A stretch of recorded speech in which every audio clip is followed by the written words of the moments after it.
Hey everyone, so here we are back with another video from a new topic that is women change the world. Okay, so before starting our this particular chapter, थोड़ा सा पीछे से link करते हैं कि हमने इसी unit का एक फोर्थ लेसन भी पढ़ा था ना. That was again regarding to the discrimination of boys and girls that is all stereotyped in a society.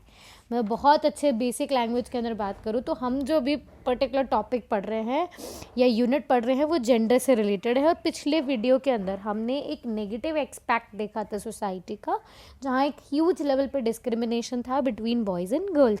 और इसी डिस्क्रिमिनेशन को एज अ चैलेंज लेकर के विमेन जो है वो किस तरह से वर्ल्ड के अंदर रिफॉर्म लाती है, बस हमें वही सिचुएशंस को समझना है.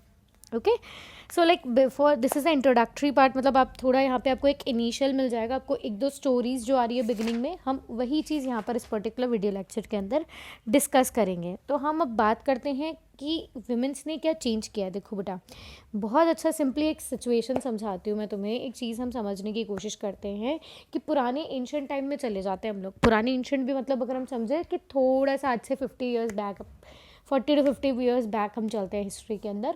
तो वहाँ अगर हम विमेन की सिचुएशन कंपेयर करने की कोशिश करते हैं या पिछले चैप्टर से ही कंपेयर करते हैं, तो हम ये चीज़ बहुत प्रॉपरली मतलब बहुत अच्छे से समझ चुके थे कि विमेन जो है उनको डीमोरलाइज किया जाता है या फिर उनका जो काम है उन्हें उसे लो कंसिडर किया जाता है ना. और इन्हीं चीज़ों को कैसे विमेन ने चेंज किया है, अपनी पोजीशन को उसने किस तरह से पहले से इम्प्रूव किया है. उसने अपनी ऑक्यूपेशन को, मतलब आप समझ रहे हो कि पहले जो विमेन्स थी वो लिमिटेड थी कि उनको यही दो काम करने हैं, ठीक है, इसके आगे उन्हें काम नहीं करना है. पर जैसे जैसे उसे आप एजुकेशन देते जा रहे हो उसने खुद को बहुत ज़्यादा चेंज कर लिया है. और इसे हम समझने के लिए हम लोग क्या करने वाले हैं ना, हम लोग कुछ स्टोरी समझने वाले हैं. उसके बाद मैं आपको सारी चीज़ें समझाऊंगी, ठीक है. सबसे पहले हमारे पास एक स्टोरी आ जाती है. अगर आपको इसको एनसीईआरटी में से पढ़ना है तो पेज नंबर 57 पे आपको ये मिलेगा, ठीक है. Breaking stereotypes. स्टीरियोटाइप्स मतलब क्या होता है? स्टीरियोटाइप, पहले इस वर्ड का मतलब समझो कि एक इमेज होती है, किसी भी पर्सन की एक इमेज होती है, ठीक है. लाइक फॉर एग्जाम्पल अगर मैं बोलूँ आपके सामने अमिताभ बच्चन है ना, तो आपके सामने एक इमेज आ जाएगी, okay that he is a very tall person, KBC खिलवाते हैं, है ना. या फिर कोई मूवी का डायलॉग आ जाए, याद आ जाएगा तुम्हें, तो तुम्हें एक पर्सनैलिटी उनके बारे में दिख जाएगी, है ना. तो स्टीरियोटाइप क्या होती है? एक इमेज होती है. तो स्टीरियोटाइप यहाँ पर क्या है, जैसे विमेन का अगर हम नाम लेते हैं तो यहाँ स्टीरियोटाइप क्या है, विमेन की इमेज कैसी है कि वो वीक होगी, उसे मेन की प्रोटेक्शन चाहिएगी, वो अपना कोई भी काम अपने मैनर में अपनी कैपेबिलिटी पे नहीं कर पाएगी, है ना. तो यही सारी चीज़ें आपको समझने की हमारी सोसाइटी में स्टीरियोटाइप्स है विमेन को लेकर के. अब इसी स्टीरियोटाइप्स को ब्रेक करते हुए अब एक सोचो कि ट्रेन चलाना है, ठीक है, तो इंजन ड्राइवर की बात हो रही है. तो अगर मैं इंजन ड्राइवर का अगर आपको बोलती हूँ, लोकोमोटिव्स वगैरह के लिए मैं आपको बोलती हूँ, तो आपको क्या याद आएगा कि यार वहाँ तो हमेशा एक मेल बैठे दिखा है. मतलब personally like being in my age, ठीक है, अभी तक मैंने भी कभी भी एक फ़ीमेल इंजन ड्राइवर को नहीं देखा है रेलवेज़ के अंदर. पर यही चीज़ अभी हमें समझनी कि हम लोग जब इंजन ड्राइवर्स की बात करते हैं तो वो हमेशा हमने देखा है कि वो मेन ही होते हैं. पर ठीक है, हमारे सामने जो ये 27 ईयर्स ओल्ड लक्ष्मी की स्टोरी है बेटा, ठीक है, ये एक ट्राइबल फैमिली झारखंड से बिलोंग करती थी जो नॉर्दर्न रेलवेज़ की सबसे पहली वुमेन इंजन ड्राइवर है. अब यहाँ पर अगर हम इनकी पास्ट, इनका स्ट्रगल स्टोरी समझने की कोशिश करते हैं तो इनके पेरेंट्स दोनों इलिटरेट थे, ठीक है. ये बहुत ज़्यादा हार्डशिप से आए थे, उन्होंने बहुत मुश्किल से स्ट्रगल करके उन्होंने अपने बच्चों को पढ़ाया था. लक्ष्मी जो है वो भी गवर्नमेंट स्कूल में जाया करती थी.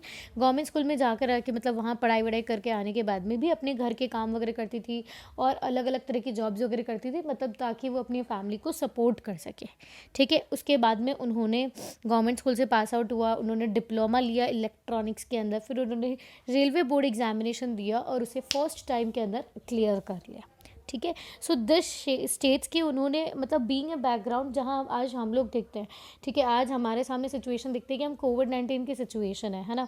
तो बहुत सारे अभी हमारे घर पे सारी फैसिलिटीज़ हैं, हमारे पास लैपटॉप्स है, मोबाइल फ़ोन्स है, ठीक है, जहाँ से हम लोग हमारी ऑनलाइन स्टडीज़ कंप्लीट कर सकते हैं.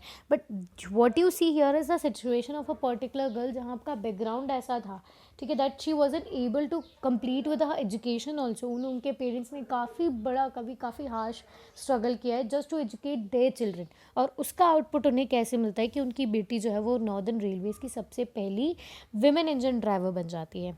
Okay, so this is like a story कि इन्होंने कैसे एक स्टीरियोटाइप तोड़ा है कि जहाँ अगर हम बात करते हैं, लाइक फॉर एग्जांपल आपने कभी सुना भी होगा ना कि फैक्ट्री वर्कर्स की भी अगर हम बात करते हैं, ठीक है, तो हमारे सामने क्या सिचुएशन आती है फैक्ट्री वर्कर्स या फिर साइंटिस्ट की अगर हम बात करते हैं, तो हमारे सामने क्या इमेजेस आती है कि ऑफकोर्स यहाँ पर कोई ना कोई मेल ही होगा, है ना। एक नर्स की अगर मैं बात करूँ तो आपको हमेशा एक फीमेल याद आएगी, सॉरी, है ना, मतलब ऑफ कोर्स वाई टू से सॉरी, मतलब आपको यहाँ पर एक सिचुएशन समझाया गया है, ठीक है, कि यहाँ पे किस तरह जो अपॉर्चुनिटीज़ होती है वो वुमेन के लिए बहुत लिमिटेड होती है, बहुत स्कोप लिमिटेड होता है, बट उन्हीं चीज़ों को तोड़ करके, ठीक है, वो आज कहाँ तक, जैसे अगर मून वगैरह तक जाने की बात होती है, किसी भी चीज़ में अगर हम फील्ड में अगर हम आज की बात करते हैं अपॉर्चुनिटीज़ की, तो वो वुमेन जो है वो उस स्टीरियोटाइप्स को बहुत अच्छे से तोड़ रही है। Fewer opportunities and rigid expectation, ये सबसे पहला टॉपिक है हमारे चैप्टर का।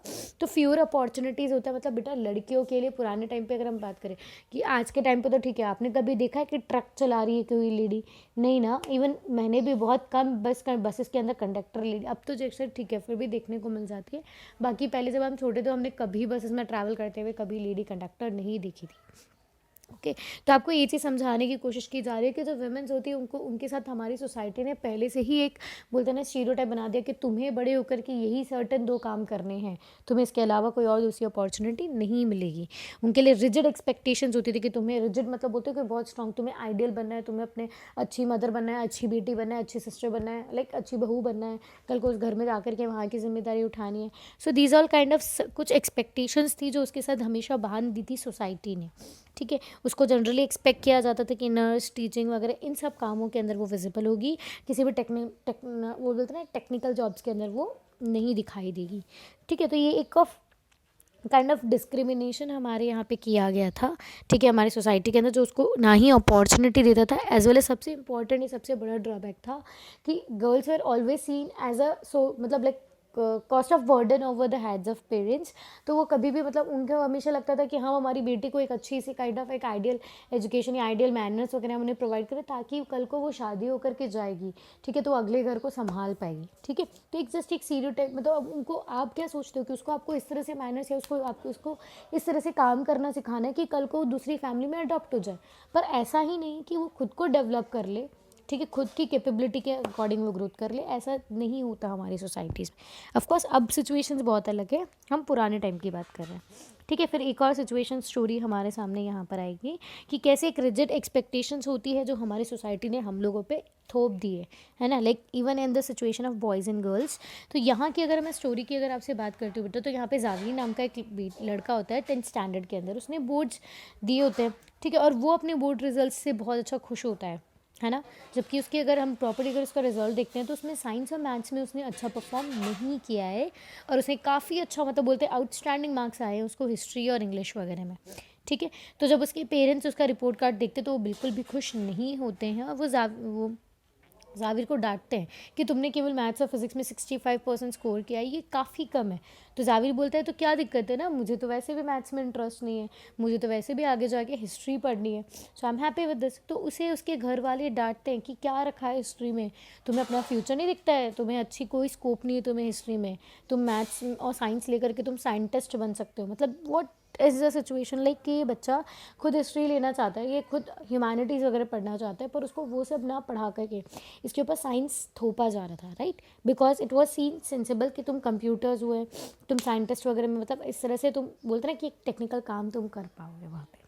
Okay, so like here is an introduction what you have got कि हम इस चैप्टर में पढ़ने के वाले पिछले चैप्टर से रिलेट करके कि बॉयज़ एंड गर्ल्स की क्रिटिकल सिचुएशन जो हमने अभी समझी है ना, उस क्रिटिकल सिचुएशन को कैसे हमारी सोसाइटी जो है वो एक आउटलुक डिफाइन दे देती है, डेफिनेशन दे देती है कि विमेन को ये सर्टेन काम करने हैं, मेन को ये सर्टेन काम करना, और इसी स्टीरियोटाइप को ब्रेक करके आजकल की जो विमेन्स है वो किस तरह से खुद को चेंज कर रही है, खुद को एक लर्नड पर्सन बना करके सोसाइटी के इन्हीं स्टीरियोटाइप्स को ब्रेक करने की कोशिश कर रही है। Okay, so that's it for today. Thank you everyone.